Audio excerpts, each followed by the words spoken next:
1946년 월드시리즈는 테드 윌리엄스 대 스텝 뮤지얼 MVP 대결이었습니다. 2차 대전 참전으로 3년을 놓친 윌리엄스는 돌아오자마자 리그를 폭격했고 1년을 복무한 뮤지얼은 돌아오자마자 타격왕이 됩니다.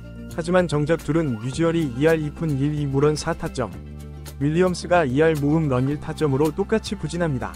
25세였던 뮤지얼, 27세였던 윌리엄스는 둘 다 마지막 월드시리즈였지만 뮤지얼이 세 번째 우승을 차지한 반면 윌리엄스에게 처음이자 마지막 월드시리즈였습니다. 베이브 루스와 루게릭의 OPS 1.214가 PS 역대 공동 1위인 반면 윌리엄스는 그의 7경기에서 기록한 0.533 EPS 통산 성적이 됐습니다. 윌리엄스에게 사연이 있었습니다. 시즌을 동로 끝낸 다저스와 카디널스가 내셔널리그 우승을 놓고 단판 승부를 하게 되자 아메리칸 리그 우승팀인 보스턴은 실전 감각을 유지하기 위해 아메리칸 리그 올스타와 연습 경기를 합니다.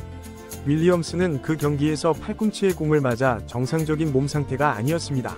MVP 타자들의 월드시리즈 대결은 1946년 윌리엄스 대 뮤지얼, 1957년 미키 멘틀 대 행크 앨런, 1980년 마이크 슈미트 대 조지 브레트에 이어 올해가 역대 네 번째였습니다. 그리고 오타니는 한할 5리 무홈런 무타점, 저지는 2할 2푼 1리 1홈런 3타점에 그쳐 1946년과 똑같은 상황이 됩니다. 기록으로는 저지가 근소 우위이나 월드시리즈를 망친 쪽은 저지였습니다. 그리고 저지가 가을 야구를 망친 건 이번이 처음이 아니었습니다. 2022년에 62호 런을 친 저지는 포스트 시즌에서 크게 부진합니다. 특히 휴스턴과 ALCS 4경기에서 단타 1개, 볼넷 1개에 그쳤고 양키스는 4연패로 탈락합니다. 올해도 PS 첫 5경기에서 홈런 없이 타점이 하나였던 저지는 ALCS 2차전에서 게디스 상대로 솔로 투런을 날렸고 3차전에서는 팀이 역전패를 당했지만 클라스를 상대로 동점 투런을 때려냈습니다. 하지만 월드시리즈가 시작되자 다시 부진해 3차전까지 12타수 1안타 볼넷 7개, 3진을 기록합니다. 볼피에 하드캐리를 한 4차전에서 공을 골라내기 시작한 저지는 5차전에서 월드시리즈 1호런을 날렸고 3타수 2안타 2볼넷으로 경기를 마칩니다. 하지만 5회 초에 충격적인 실책이 나와 팀은 5대0의 리드를 잃고 패하게 됩니다. 무사 1루 상황에서 공을 완전히 포구하는 1루 쪽을 바라보다 떨어뜨린 저지는 이 실책 전까지 올 시즌 무실책이었고 직전 이닝에는 엄청난 호수비도 있었습니다. 하지만 저지는 무언가에 홀리기라도 한 듯 공을 떨어뜨렸고 5차전이 포스트 시즌 커리어에서 처음으로 2안타 출루를 한 경기였기 때문에 6차전을 기대할 수 있는 상황을 스스로 날려버렸습니다. 약물 선수를 제외할 경우 우타자 역대 최고의 시즌이라고 해도 과언이 아닌 활약으로 팀을 가을 무대에 올려놓은 주인공이 월드시리즈에서 역적이 된 겁니다.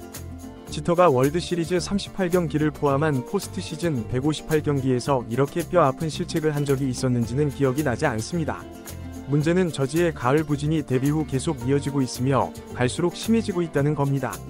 저지가 얼마나 못하고 있는지를 알기 위해 와일드카드 시대에 PS 250 타석 이상을 소화한 47명이 정규 시즌과 PS OPS 차이를 알아봤습니다.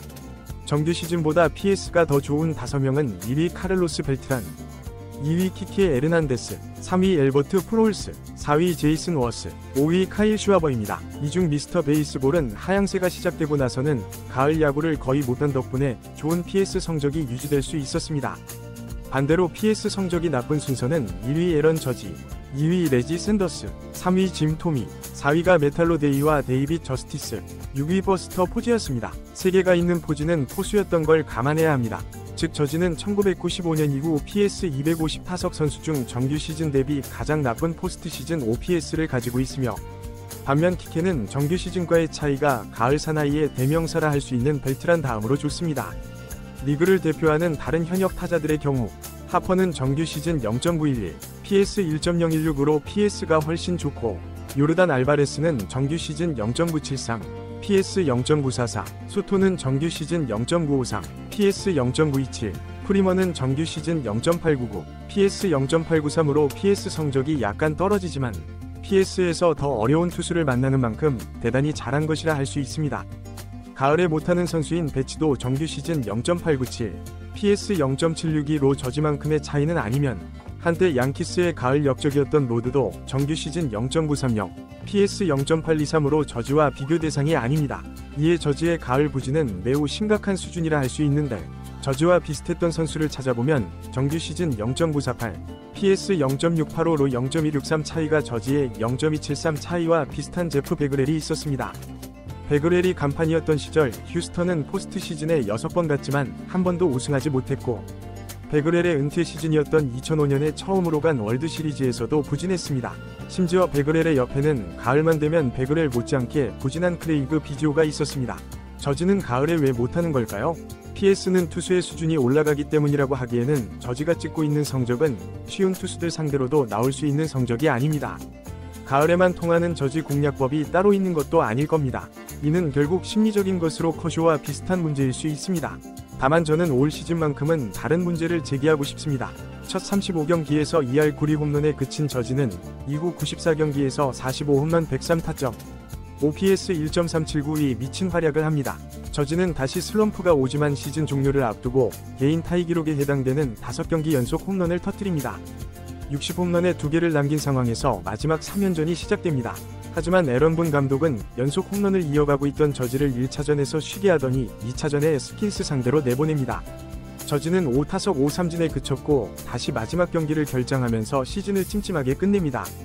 하지만 제가 하고 싶은 이야기는 피로 누적에 관한 겁니다.